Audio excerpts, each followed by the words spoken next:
26 வருட நம்பிக்கை, லட்சக்கணக்கான சந்தோஷ திருமணங்கள். கல்யாணம்னாலே தமிழ் மேட்ரிமோனி தான். ஆச்சி மசாலா. எந்த சமையலும் ருசி தேடும் ரகசியம். 20 ரூபாய்.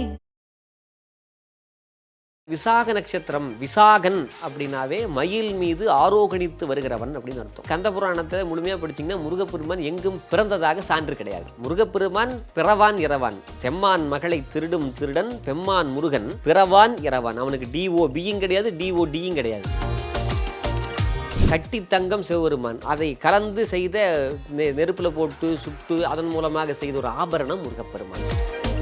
அதே மாதிரி கொங்கு நாட்டில் 21 தலங்கள் வேல் கோட்டமாக இருக்கு. 5 வேலை சாமியை கும்பிடுவாங்க. என்ன சாமின்னு கேட்டால் பரமசிவன். வேலை சிவபெருமானாக கும்பிடுவது. சிவன் மலையில முருகப்பெருமான் இருப்பது. முருகன் வேறு சிவன் வேறு அல்ல. கருணை கூறு முகங்கள் ஆறும் கரங்கள் 12 கொண்டே ஒரு திரு முருகன் வந்தாங்கு உதித்தனன். வந்த மாதிரி வரல, எப்பயுமே இருக்கு. வந்தாங்கு உதித்தனன் உலகமைய, தோன்றினன் உலகமைய இல்ல, உதித்தனன். இப்போ கந்தசஷ்டி விரதம் இருக்கிறவங்க, விசாகத்துக்கு விரதம் இருக்கிறவங்க, கந்தபுராணம் முழுமையும் முருகப்பெருமானுடைய வரலாற்றையும் படிக்கணும், ஆனால் முடியலையே அப்படின்னு நினைக்கிறவங்க கவலையே பட வேண்டாம். முருகப்பெருமானுடைய வழிபாடு என்பது முருகப்பெருமானுக்கு பூஜை செய்வது மட்டும் வழிபாடு அல்ல. முருகனை முன்னிறுத்தி பேச்சாற்றல் ஞானம் பெருக்கணும் அப்படின்னு சொன்னால் அன்னைக்கு வழிபாடு பண்ண விரதம் இருந்து பூஜை பண்ணினா கண்டிப்பாக நன்மை நடக்கும். அப்படி செய்யும்போது மௌன விரதம் எல்லாத்தையும் எழுதி காட்டுவாங்க. அப்படி இருக்கக்கூடாது. மனம் ஒடுங்குகிற வகையில் விரதம் மேற்கொள்ளணும். ஏன் விரதம் இருக்கணும்னு தெரியுங்களா? விரதம் எதற்காகன்னு கேட்டால்,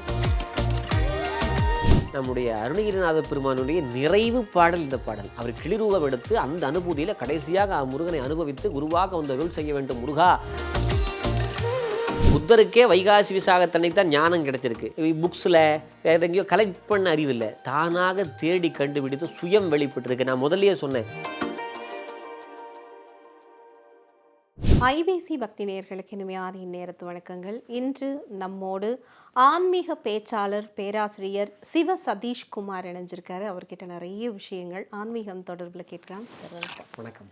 விசாகம், அதுவும் வைகாசி விசாகம் அப்படின்னு சொன்னாலே நிறைய பேர் வந்து முருகனுக்கான தினம் அப்படின்னு சொல்லி விரதங்கள், அனுஷ்டானங்கள் அப்படின்னு சொல்லி நிறைய விஷயங்களை வந்து செஞ்சுட்டு இருப்பாங்க.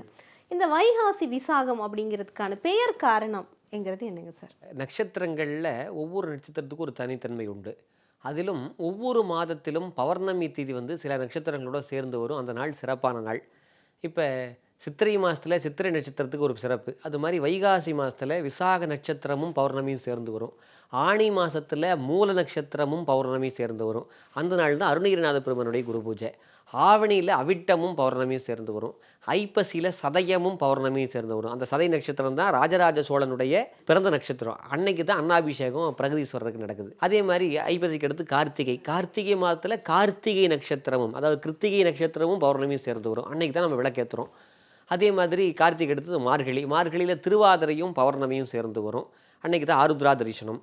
அதுக்கடுத்து நீங்கள் மார்கழிக்கு அடுத்து தைப்பூசமும் பௌர்ணமியும் சேர்ந்து வரும். மாசியில் மகமும் பௌர்ணமியும் சேர்ந்து வரும். பங்குனியில் உத்தரமும் பௌர்ணமியும் சேர்ந்து வரும். முருகப்பெருமானுக்கு 2 பௌர்ணமியும் அந்த திதியும். சித்திரையை விட்டுட்டோமே சார். ஆமாங்க, சித்திரையில் சித்ரா பௌர்ணமி சிறப்பான நாள். சித்ரா பௌர்ணமியில் பெரும்பான்மையாக சித்திரை நட்சத்திரம் சேருது, ஒரு சில நாட்களில் சேருவது இல்லை. பங்குனியில் என்ன சிறப்புன்னு கேட்டிங்கன்னா, முருகனுக்கு எடுத்துக்கிட்டிங்கன்னா பங்குனி உத்திரமும் வைகாசி விசாகமும் முருகப்பெருமானுக்கு மிகவும் முக்கியமானது. அதில் உத்தர நட்சத்திரத்துடன் பௌர்ணமி சேர்ந்து வருது, வைகாசியில் விசாக நட்சத்திரத்துடன் பௌர்ணமி சேர்ந்து வருது. இதனால முருகப்பெருமானுக்கு உகந்ததுன்னு சொல்கிறாங்க. அதில் விசாக நட்சத்திரம், விசாகன் அப்படின்னாவே மயில் மீது ஆரோகணித்து வருகிறவன் அப்படின்னு அர்த்தம்.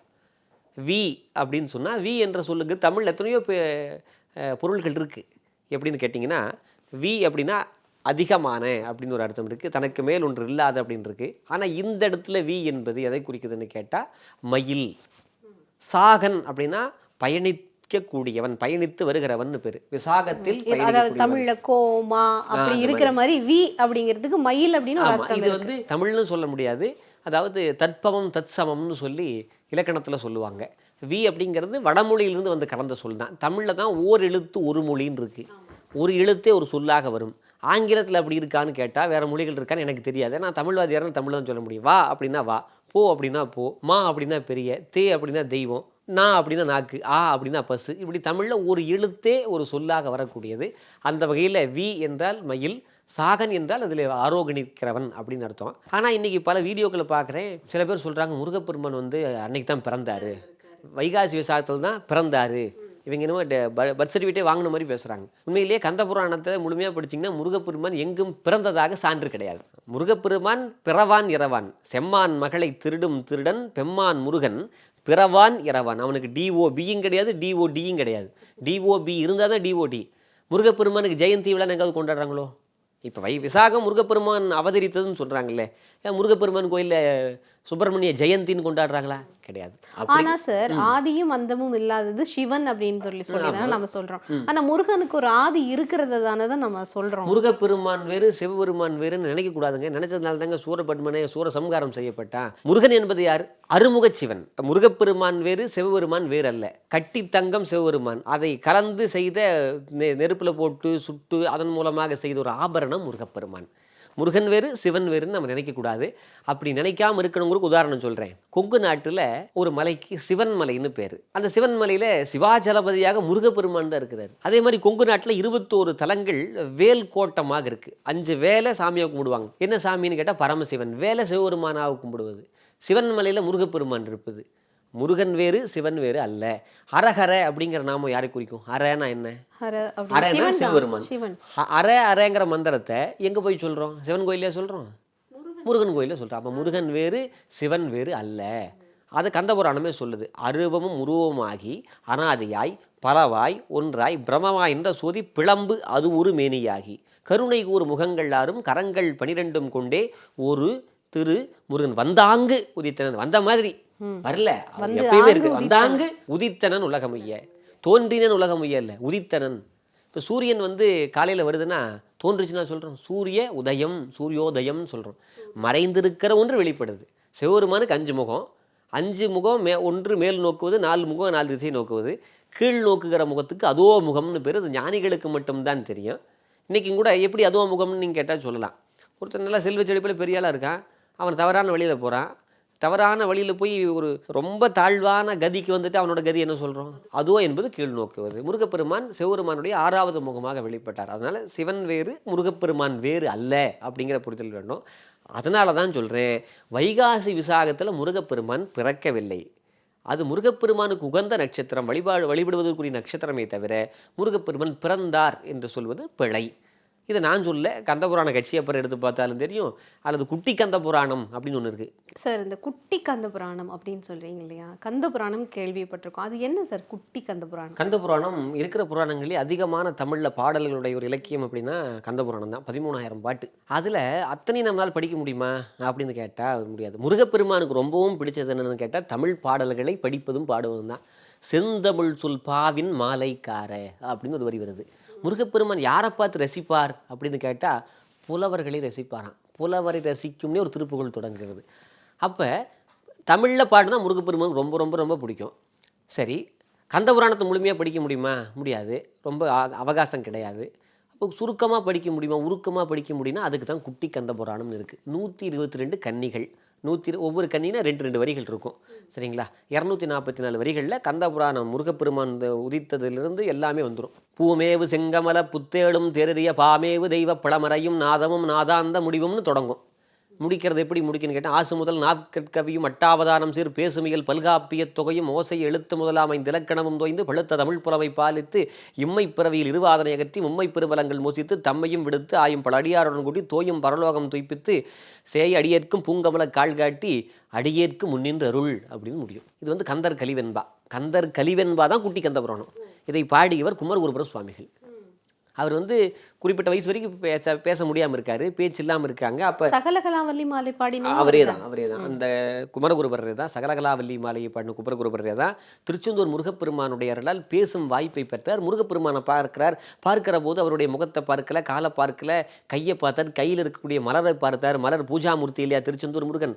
அந்த மலரை பார்த்தார் பார்த்தீங்களா, பூவை பார்த்தார். பார்த்த உடனே பூமேவு செங்கமல புத்தேடும் தேரெறிய பாமேவு தெய்வ பழமறையும் நாதாந்த முடிவும்னு தொடங்கினார். அதுதான் குட்டி கந்த புராணம். இப்போ கந்த சஷ்டி விரதம் இருக்கிறவங்க, விசாகத்துக்கு விரதம் இருக்கிறவங்க கந்த புராணம் முழுமையும் முருகப்பெருமானுடைய வரலாற்றையும் படிக்கணும், ஆனால் முடியலையே அப்படின்னு நினைக்கிறவங்க கவலையே பட வேண்டாம்.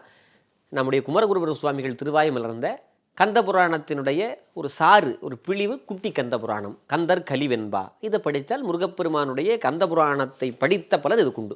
இந்த விசாக நட்சத்திரத்துல வந்து நம்ம என்னெல்லாம் செய்யலாம் முருகனுக்காக? தர்மங்கள் செய்யலாமா, அல்லது பூஜைகள் செய்யலாமா, தானங்கள் செய்யலாமா, என்ன செய்யலாம்? முருகப்பெருமானுடைய வழிபாடு என்பது முருகப்பெருமானுக்கு பூஜை செய்வது மட்டும் வழிபாடு அல்ல, முருகனை முன்னிறுத்தி தானம் செய்வது தான் முருக வழிபாடு. மனசுக்கு கட்டளை போடுறார் நம்முடைய அருணகிரிநாதர். மனசை நீ கெடணும்னா ஒரு வழி இருக்குது, என்ன தெரியுமா? கெடுவாய் மனனே, ஒரு கதி சொல்கிறேன் கேள், கதி கேள். என்ன பண்ணணும்? கரவாதிடுவாய், உனக்குன்னு வச்சுக்காம கொடு. கரவாதிடுவாய் எப்படி கொடுக்கணும்? கொடுத்தா நான் தான் கொடுத்தேன்னு சொல்லி அதில் ஒன்றும் இல்லைங்க. சில கோயில்களுக்கு போய் பார்த்தா ₹1 அளவுக்கு தான் அந்த விபூதி பிரசாத கவர் இருக்கும். அதில் 50 பைசாவுக்கு நம்ம விளம்பரமே வந்துடுது. ஸ்டிக்கர்லாம் ஒட்டக்கூடாது. ஆமாம், அதில் எல்லாமே பயம்னு போட்டிருக்காங்க. இந்த வாழ்க்கை பிச்சை போட்டதை முருக உபயமாக நம்ம கொடுத்துருக்கான். உண்மையா இல்லையா? நான் ஒரு ரீல்ஸ்லேயே எதுலேயும் கூட பார்த்தேன். கோயிலுக்கு குழந்தை இல்லைன்னு ஒருத்தர் நேர்ந்துக்கிறார். நேர்ந்துக்கும் போது என்ன பண்ணணும் அப்படின்னு கேட்டால், முருகப்பெருமானுக்கு ஒரு தட்டு வாங்கி கொடு. அதில் உபயம்னு போட்டு உபயம் அவங்க பேர் போடுறாங்க. குழந்தை பிறக்கும்போது நெத்தியில் பார்த்தா முருகப்பெருமானுடைய உபயம்னு ஒரு குழந்தை பிறந்ததா ஒரு ரீல்ஸ் பார்த்து. அப்படி பிறந்த எப்படி என்ன பண்ணுவீங்க? அப்போ நம்ம ஒவ்வொன்றும் அப்படி பண்ணுறோம்ல, செய்யணும். செய்யும்போது கெடுவாய் மனனே கதி கேள், எப்படி? கரவாது இடுவாய், உனக்குன்னு வச்சுக்காம கொடுக்கணும். கரவாதிடுவாய் எப்படி? வடிவேல் இறைதாள் நினைவாய். முருகப்பெருமான் போட்ட பிச்சை இது. கொடுக்குற வாய்ப்பு கொடுத்து இல்லை. நீங்கள் யாருக்காவது தானம் பண்ணுறதா இருந்தால், தர்மம் பண்ணுறதாக இருந்தால், நான் கொடுக்குறேன் அப்படின்னு சொல்லி நம்முடைய ஆணவத்தை அந்த தர்மத்து மேலே காட்டக்கூடாது. காட்டாமல், கடவுளே என்ன அவங்களுக்கு கொடுக்குற வகையில் என்ன நீ வச்சிருக்கீல்ல, அந்த மனசனை கொடுத்துருக்கீல்ல. வலது கை கொடுப்பது இடது கைக்கு, இடது கை கொடுப்பது வலது கை தெரியாமல் கொடுக்குறாங்க. ஏன் சொன்னாங்க தெரியுங்களா? இப்போ ஒரு தானம் கொடுக்கலான்னு சொல்லி ஒரு பொருள் எடுக்கிறீங்க, இடது கையில் எடுத்துட்டீங்க. ஆனால் நம்முடைய பாரம்பரியத்தில் வலது கையில் தான் கொடுக்கணும். எடுத்து வலது கையில் மாத்திரக்குள்ளே மனசு மாறிடும். 5000 ரூபா கொடுக்கணுமா, 50 ரூபா கொடுத்தா பார்த்தாதா அப்படின்னு சொல்லி வச்சுக்குவாங்க. அதனால தான் கொடுப்பது தெரியாமல் கொடுக்கணும் அப்படின்னு சொல்கிறாங்க. வலது கை கொடுப்பது இடது கைக்கு தெரியாமலும், இடது கை கொடுப்பது வலது கைக்கு தெரியாமலும் கொடுப்பது அப்படிங்கிறது ஒன்று இருக்குது. வைகாசி விசாகத்தில் என்ன வழிபாடு, என்ன சிறப்புன்னு கேட்டிங்க. வைகாசி விசாக பூஜை எதற்காக பண்ணுறோம் அப்படின்னு கேட்டால், நமக்கு நம்முடைய சுயம் தனித்தன்மைன்னு ஒன்று பார்த்தீங்களா, தனித்தன்மையை வளர்த்து கொள்ளணும்னு நினைக்கிறவங்கெல்லாம் விசாகத்தில் விரதம் இருந்து முருகப்பெருமான வழிபாடு பண்ணணும். பேச்சாற்றல் ஞானம் பெருக்கணும் அப்படின்னு சொன்னால் அன்னைக்கு வழிபாடு பண்ணணும். விரதம் இருந்து பூஜை பண்ணினா கண்டிப்பாக நன்மை நடக்கும். அப்படி செய்யும்போது அர்ப்பணிப்பு குணத்துடன் செய்யணும். ஏன் தெரியுங்களா? நட்சத்திரங்களில் 16வது நட்சத்திரம் விசாக நட்சத்திரம். அதுக்கு அதிபதி யாருன்னு கேட்டால் குரு பகவான்.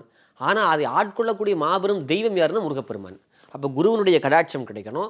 குருவினுடைய கடாட்சம் கிடைச்சாதான் உங்களுடைய தனித்தன்மைகள் வெளிப்படும். இன்னொருத்தரை பார்த்து காப்பி அடிக்கிறது இல்லை, சுயமாக தோன்றுவது. அப்படி சுயம் என்கின்ற ஒன்று வெளிப்பட வேண்டும். அதாவது கலைத்துறையில் மேம்படணும். நான் யாரும் எடுக்காத துறையில் நான் வென்று காட்டணும் அப்படின்னு நினச்சா, தனித்தன்மையுடன் வளரணும் அப்படின்னா வைகாசி விசாக விரதம் மிக மிக இன்றியமையாதது. அப்போ எப்படி விரதம் இருக்கணும் அப்படின்னு கேட்டால், அதிகாலையிலே துயிலெழ வேண்டும். அதிகாலையில் யாரெல்லாம் தூங்கிய தூக்கத்தை துச்சம் நினைச்சு தியாகம் பண்ணி எந்திரிக்கிறாங்களோ அவங்கள நவகிரகங்கள் கூட ஒன்றும் பண்ணாது. அதிகாலையில் 4 to 6 அந்த பிரம்ம முகூர்த்தத்தில் எழுந்திரிச்சோம். எழுந்திருத்து இயன்றவர்கள் சுடு தண்ணி இல்லாமல் பச்சை தண்ணியிலேயே குளிச்சுட்டு முருகப்பெருமானுடைய ஆலயங்களுக்கு சென்றோ, முருகப்பெருமானுடைய படை வீட்டுக்கு தான் போனதில்லை. நம்ம வீடே முருகப்பெருமானுடைய படை வீடு தான். ஒரு இடத்துல வருது அடியர் மன பங்கயம் அப்படின்னு வருது. முருகப்பெருமான் எங்கெங்கெல்லாம் எழுந்திருக்கிறார் அப்படின்னு கேட்டால், அடியாருடைய மனதான தாமரையில். ஆமாம் சொல்கிறாங்க. செங்கோடு இடைக்கிளையும் திருச்செந்தூர் பழனி அப்படின்னு ஒரு வரி வருது. அதில் அடியர் மன பங்கயம் அப்படின்னு அருகிறார் சொல்கிறார். அப்போ நம்முடைய மனசு கல்லா இல்லாமல் கமலமாக மலர்ந்தால் முருகப்பெருமான் அங்கே வாசம் செய்வான் ஒன்று. அதனால் நம்ம இல்லத்திலேயே முருகப்பெருமானுடைய படம் இருந்தாலோ, ஒரு வேல் இருந்தாலோ, அங்கே முருகப்பெருமானுக்கு அபிஷேகம் பண்ணியும் ஆராதனை பண்ணியும். முருகப்பெருமானுக்கு என்ன அபிஷேகம் பண்ணுறது அப்படின்னு கேட்டால், முருகப்பெருமானுக்கு எல்லா அபிஷேகங்களை பண்ணலாம். நெய்வேத்தியம் என்ன பண்ணுறது அப்படின்னு கேட்டால், தேனும் தினைமாவும், தேனும் தினைமாவும் கொடுத்த வள்ளி கொடியை மனம் செய்தோனேன்னு குட்டி கந்த புராணத்திலேயே வருது. அப்போ அவனுக்கு பிடிச்சது அதுதான், தேனும் தினைமாவும் வச்சு நைவேத்தியம் பண்ணலாம். ரொம்ப முக்கியமானது கோபங்களை குறிக்கணும். முருகப்பெருமானுக்கு கோபம் பிடிக்காது. சினத்தவர் முடிக்கும்னா அவருடைய தலைக்கும் அர்த்தம். முடிக்கும்னா அவர் ஒன்றுமில்லாமல் முடிச்சுடுவார். கோபம் இல்லாமல் இருக்கணும். முருகப்பெருமான் கோபப்படலையே, கோபப்படாமல் சாந்தமாக தானே சம்ஹாரம் பண்ணினார். அதனால் வைகாசி விசாகம் விரதம் மேற்கொள்ளுகிறவர்கள் கண்டிப்பாக அதிகாலையிலே துயில் எழ வேணும். எந்திரிச்சதுக்கப்புறம் முருகப்பெருமானுக்கு பூஜை பண்ணணும். அவனுடைய பாடல்களை படிக்கணும். நம்பர் 1 எந்த பாட்டு படிக்கலாம் அப்படின்னு கேட்டால், திருமுருகாற்றுப்படை. அதுதான் தமிழுடைய கடவுள் வாழ்த்துனா திருமுருகாற்றுப்படை தான். நக்கீரருடைய திருமுருகாற்றுப்படை. திருமுருகாற்று படைக்கு அடுத்து திருப்புகழ் படிக்கலாம். திருப்புகழ் ஏதோ ஒரு திருப்புகழ் திருப்புகழ் படித்தா ஒரு அவ்வளோ நன்மை. திருப்புகழ் எங்களால் முடியாது சார், சொல்கிறது கஷ்டமாக இருக்குது அப்படின்னு கேட்டதுன்னா, அதான் வாயும் பல்லும் நாக்கும் பல்லும் கொழுவிட்டே இருக்குமே. ஆமாம், திருப்புகழ் எல்லாமே இருக்குங்க. இப்போ ரொம்ப கடுமையான திருப்புகழ் இருக்குது, மென்மையான திருப்புகழ் இருக்குது. மென்மையான திருப்புகழ் வேணுமா? மாலையில் வந்து மாலை விளங்கு மாலை எனங்கன் மலராலும் வாடை எறிந்து வாடை செறிந்து வாடை எறிந்தது அதனாலும் கோலமழிந்து சாலமெழிந்து கோமள வஞ்சி தடராமுன். அப்புறம் மென்மையாக வரும். வன்மையாக பாடுவார். பத்திர கணப்பிரி நெத்து நடித்திடு பக்சி நடத்திய குபகூர்ப பச்சி அப்படின்னு போகும். அப்போ மென்மையாகவும் இருக்குது, வன்மையாகவும் இருக்குது. ரொம்ப சின்ன திருப்புகள்கள் இருக்குது. தீரா பிணி தீர சீவா துமஞான ஊராட்சியதான ஓர்வா கருள்வாயே பாரோர் கிரை செய்யே பாலா கிரிராசை பேராறு பெரியோனே பேரூர் பெருமாளே. இவ்வளோதான் திருப்புகள் முடிஞ்சு. அப்போ நம்ம பார்த்து சாக்கு போக்கு சொல்லாமல் என்ன வேணாலும் பண்ணலாம். அல்லது கந்தசஷ்டி கவசத்தை படிக்கலாம், கந்த குரு கவசம். எதுவுமே முடியலையா சரவண பவ மந்திரம், அதுவுமே முடியலையா முருகாங்கிற நாமம். இதை உச்சரிக்கணும். சில பேர் மௌன விரதம் இருப்பாங்க, மௌன விரதத்தை பேசியே முடிச்சிருப்பா அப்படின்னு சொல்லலாம். நான் மௌன விரதம் எல்லா இடத்தையும் எழுதி காட்டுவாங்க. அப்படி இருக்கக்கூடாது. மனம் ஒடுங்குகிற வகையில் விரதம் மேற்கொள்ளணும். ஏன் விரதம் இருக்கணும்னு தெரியுங்களா? விரதம் எதற்காகன்னு கேட்டால், பட்டினி நம்ம ஜாதகத்திலேயோ கர்மாவிலேயோ நம்ம பட்டினி கிடக்கணும் அப்படின்னு ஒரு நிர்பந்தம் இருக்குன்னு வச்சுக்கங்களேன். கடவுளின் பெயரால் நம்ம விரதம் மேற்கொண்டு வச்சுக்கலாம், அது இதில் கழிஞ்சு போயிடுது. ஆனால் உண்மையிலேயே முருகப்பெருமான் விரும்புவது உன்னுடைய வயிற்றை காய போடுவதை விட காய்ந்து கொண்டிருக்கிற ஒரு வயிற்றுக்கு நீ உணவிட வேண்டும் அப்படிங்கிறத முருகனை விரும்புகிறார். அவர் நம்ம வயசு பசியாகிறது முக்கியம் இல்லை, இன்னொருத்தருடைய பசி ஆட்டினா முருகப்பெருமான் சந்தோஷப்படுவார். அதுவும் ரொம்ப முக்கியம். ஏன்னா முருகப்பெருமான் வந்து வள்ளியினுடைய கணவன். வள்ளி அதற்கு ஆண்பால் வள்ளல் அப்படின்னு வாரியார் சாமி சொல்லுவாங்க. அப்போ நீங்கள் கொடுத்தீங்கன்னா முருகப்பெருமான் ரொம்ப சந்தோஷப்படுவார். அதுதான் ரொம்ப முக்கியம். நம்ம விசாக நட்சத்திரத்தில் விசாகத்தில் பூஜை பண்ணுறவங்க முடிஞ்சால் முருகன் கோயிலுக்கு போங்க, இல்லையா எல்லாமே உங்களுக்கு கோயிலில் உங்கள் வீடு அவருக்கு ஒரு படை வீடு அப்படின்னு நினச்சி உண்மையாக ஒரு பாடலை படித்தால் முருகப்பெருமான் அங்கே வருவான். ஏன்னா தமிழில் ரொம்ப முருகப்பெருமான் லயிச்சு கிடப்பார். சரி, ஏதாவது ஒரு பாடல் சொல்லுங்க. இப்போ நிறைய சொல்லிட்டோம் நம்ம. இந்த ஒரு பாடல் வைகாசி விசாகத்துக்கு இந்த ஒரு பாடல் போதும்னா, ஒரே ஒரு பாடல்னாலும் நான் இப்போ சொல்கிறேன் பாருங்களேன். உருவாய் அருவாய் பாடலே போதும். உருவாய் அருவாய் உளதாய் இளதாய் மறுவாய் மலராய் மணியாய் ஒளியாய் கருவாய் உயிராய் கதியாய் விதியாய் குருவாய் வருவாய் அருள்வாய் குகனே. இது ஏன் இந்த பாட்டை நான் சொல்கிறேன் அப்படின்னு கேட்டால், எல்லாம் வல்ல நம்முடைய அருணகிரிநாத பெருமானுடைய நிறைவு பாடல் இந்த பாடல். அவர் கிளிரூபம் எடுத்து அந்த அனுபூதியில் கடைசியாக முருகனை அனுபவித்து குருவாக வந்து அருள் செய்ய வேண்டும் முருகா என்று பாடி அற்புதமான ஒரு அனுபூதி பாடல் இந்த உருவாய் அருவாய் பாடல். இதை மனம் உருகி பாடினார். முருகப்பெருமான் குருவாக வந்து அருள் செய்வான். நம்பணும். நம்பாமல் நம்ம பண்ணால் யாருமே வரமாட்டாங்க. ஒரு டாக்டர்கிட்ட போகிறோம், டாக்டர்கிட்ட போகும்போது இந்த டாக்டர்கிட்ட போனால் இந்த நோய் குணமாகும் அப்படின்னு நம்பிக்கையுடன் போகணும். அது மாதிரி நம்முடைய இந்த வாழ்க்கைக்கு மாபெரும் மருத்துவன் அப்படின்னு சொன்னால் முருகப்பெருமான் தான். மாபெரும் மருத்துவமனைனா முருகனுடைய திருத்தலங்கள் தான். மாபெரும் மருந்துனா முருகப்பெருமானுடைய தலத்திலே தரக்கூடிய அபிஷேக விபூதி தான். இதை நாம் அணிந்து கொண்டு முருகப்பெருமானுடைய ஆலயத்திற்கு சென்று வழிபாடு செய்கிற போது கண்டிப்பாக உள்ள பிணி உடல் பிணி எல்லாம் போகும். கண்டிப்பாக நமக்கு இருக்கிற பிணி எல்லாமே அகன்றிடும் அப்படின்னு சொல்லுவீங்க. இந்த வைகாசி விசாகம், இந்த வைகாசி பௌர்ணமி அப்படின்றது பௌத்த மதத்திலையும் முக்கியமாக இதே நாள் கொண்டாடப்படுகிறது. ஆனால் அந்த பௌத்த மதத்தில் எல்லாம் ஒரு வெசாக் கூடுகள் அப்படின்னு சொல்லப்படுகின்ற ஒரு ஒளி ரூபமாகத்தான் அங்கேயும் கொண்டாடப்படுகிறது. புத்த பெருமான் பிறந்தது, அவருக்கு ஞானம் பெற்றது, அவர் பரிநிர்வாணமானது அப்படின்னு சொல்றாங்க. இப்ப இந்த புத்த மதத்துக்கும் வைகாசி விசாகத்துக்கும் முருகனுக்கும் ஏதாவது சம்பந்தம் இருக்கு? நீங்க சம்பந்தம் நம்ம தான் சம்பந்தப்படுத்திக்க வேண்டியதுதான். ஏன்னா அங்கும் ஒளி வழிபாடு, முருகப்பெருமானும் ஒரு ஜோதியாகத்தான் தோன்றியவர். அன்னைக்கு பௌர்ணமிங்கிறது பூரண நிலவு. அப்போ இதெல்லாம் ஒளிங்கிறத எடுத்துக்கிறோம். முருகப்பெருமானே ஞானத்தினுடைய வெளிப்பாடு தானே. நீங்கள் ஒரு குறியீடு பார்த்துக்கிட்டிங்கன்னா முருகப்பெருமான் ஞானத்தினுடைய ஞான பண்டிதன், விநாயக பெருமான் ஞான கொழுந்து. ஞானம் முகிழ்கிற இடம் விநாயக பெருமான், முதிர்கிற இடம் முருகப்பெருமான். ஞான கொழுந்து, இவன் ஞான பண்டிதன் அப்படின்னு வர்றாங்க. இதை புத்தர் எடுத்துக்குங்க. அவர் யார்? ஞானத்தினுடைய ஒரு வெளிப்பாடாக இருக்கக்கூடியவர். அந்த விசாக நட்சத்திரத்தில் அவதாரம் பண்ணார்.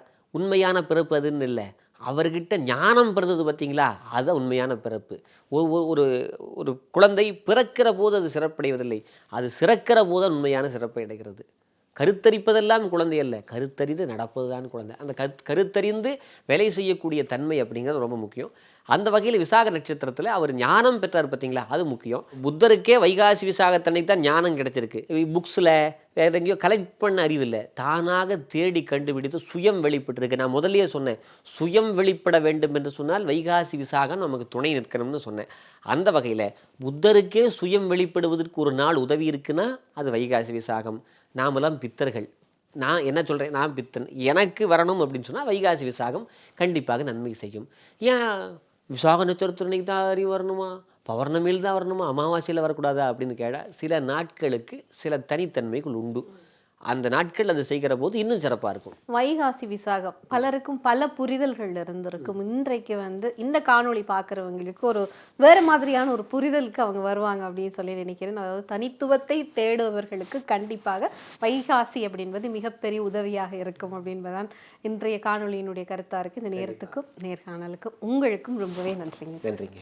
பூமேவு சண்முக விலாசமும் மீராறு புருவமும் கிரீடமுடியும் பொட்டு நுதலும் கனக குண்டலமும் அருள் மாறி பொழியும் ஈராறு விழியும் மாமேவு செம்பவள வாய்மந்த காசமும் மாலையணியும் கழுத்தும் வாகு கேயூரமும் ஈராறு புயமும் கையும் வடிவேலும் அபயகரமும் 26 வருட நம்பிக்கை, லட்சக்கணக்கான சந்தோஷ திருமணங்கள். கல்யாணம்னாலே தமிழ் மேட்ரிமோனி தான்.